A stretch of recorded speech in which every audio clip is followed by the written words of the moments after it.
1 Kings chapter 4 tells us the story of Elisha the prophet and a Shunammite woman.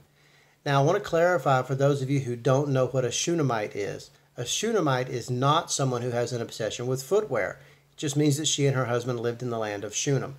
Well, every time Elisha went through the land of Shunem, he would stop at their home and they would feed him. They showed him great hospitality.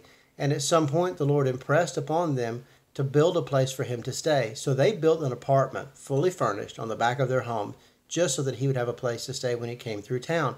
The Bible says that they recognized that he was a man of God. So they were really honoring this man strictly because of the calling and the walk that he had in his life.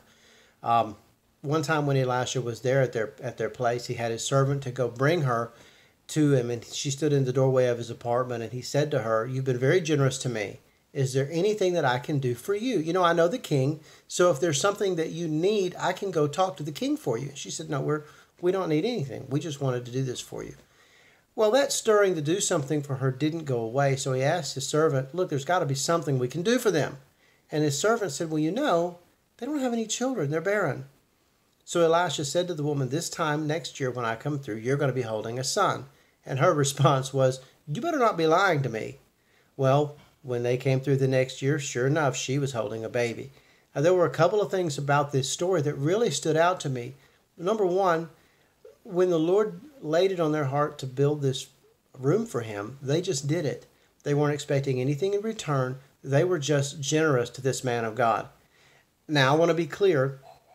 I believe that if you have a need, you should sow a seed. There is absolutely nothing wrong with sowing seed and expecting a harvest in areas of your life when you know there's a need. But in this case, they were just strictly doing it to be generous and be loving to this man.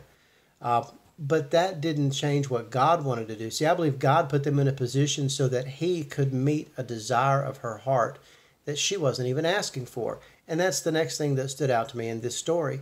The desire that she had was a deep desire, but she didn't ask for it. Now, we don't know why. The Bible doesn't tell us. Maybe she was ashamed because she was barren. That was really a scourge back then, to be barren. Maybe she felt like she was insignificant and didn't deserve to have the man of God take the time to meet her need. But what we do know for sure is that this was a desire that she wasn't even asking for. But the Lord was determined to meet this need in her life. And you know, sometimes I think we're the same way. There are desires that are in our lives that are so deep, but we don't ask the Lord to meet those desires. Maybe we've asked before and they haven't happened and we're afraid to ask again. Maybe it's because we feel insignificant and that we'd be wasting the Lord's time to ask him to meet those needs. Regardless, we don't ask for them. But I want to tell you today that God is putting you in a position where he can meet the deep desires of your heart that are so deep that you don't dare even ask for them. Be ready to receive.